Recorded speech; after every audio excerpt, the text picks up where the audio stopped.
নমস্কার, রান্নার নতুন রসায়নে আপনাদের সকলকে স্বাগত জানাই। আজকে একটা গল্প শেয়ার করি আপনাদের সাথে।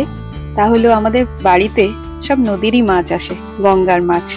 এবার আমার না একঘেয়েমি বড় মাছ খেতে ভালো লাগে না, আমার ভীষণ প্রিয় হচ্ছে ছোট মাছ। এবার ছোট মাছের মধ্যে ট্যাংরা মাছটা বেশি প্রিয়। আর আজকে বাজার থেকে মা এসে বলছে, দেখ আজকে একটা গঙ্গার মাছ পেয়েছি, খেয়ে দেখ, খুব ভালো লাগবে, গরম গরম ভাতের সাথে এই মাছের সর্ষে বাটা করে দিই। বললাম ঠিক আছে, করো।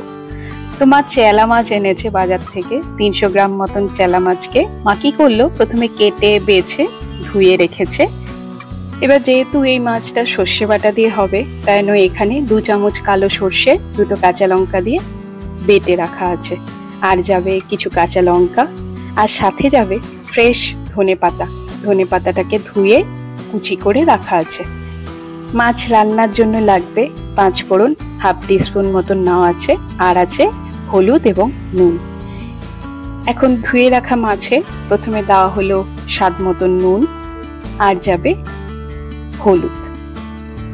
হলুদ এবং নুন দেওয়ার পর দেওয়া হলো 2 টিস্পুন মতন সর্ষের তেল। এখন ভালো করে মাছটাকে কিন্তু মেখে নিতে হবে।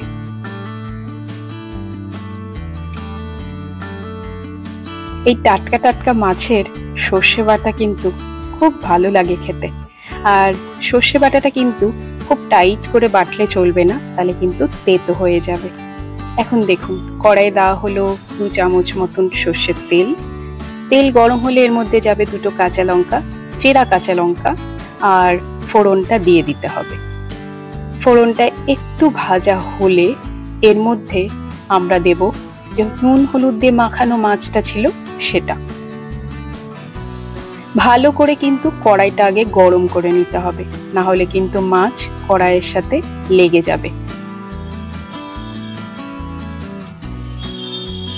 দেখুন, সব মাছ দেওয়ার পর ভালোভাবে খুন্তি দিয়ে নাড়লে চলবে না, ছাঁচি দিয়ে আগে ভালো করে মাছটাকে নাড়িয়ে নিতে হবে। দেখুন, কড়াই খুব গরম ছিল, আর তেল দিয়ে কড়াইটাকে মাখিয়ে নেওয়ার ফলে মাছগুলো কিন্তু এক ফোঁটাও কড়াইয়ে লাগেনি।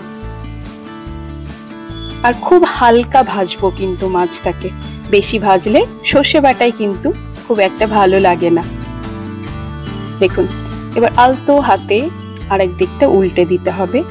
এখন সব মাছ একদিকটা ভাজা হয়ে গেলে এবার আমরা সর্ষে বাটাটা দিয়ে দেব।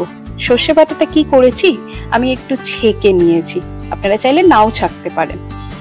সর্ষে বাটা দেওয়ার পর বাটি ধোয়া জলটা একটু দিয়ে ভালো করে খুন্তি দিয়ে আলতোভাবে তলায় যাতে সর্ষে বাটাটা যায় সেটা দেখে নিতে হবে।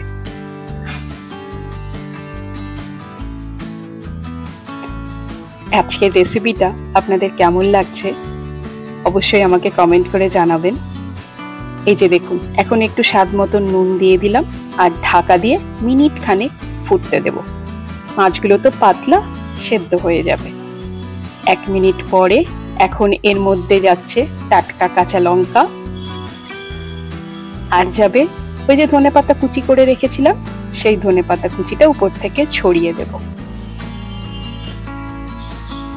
এখন যাবে কাঁচা সর্ষের তেল বেশ খানিকটা, আর ঢাকা দিয়ে আবারও 1 মিনিট রেখে গ্যাস বন্ধ করে দিলেই রেডি আজকে চেলা মাছের সর্ষে বাটা। কি চটজলদি হয়ে গেল না বলুন তো? খেতেও কিন্তু অপূর্ব ছিল। শেষের দিকে একটাই কথা বলি, আমার চ্যানেলকে লাইক, শেয়ার, সাবস্ক্রাইব করে পাশে থাকবেন।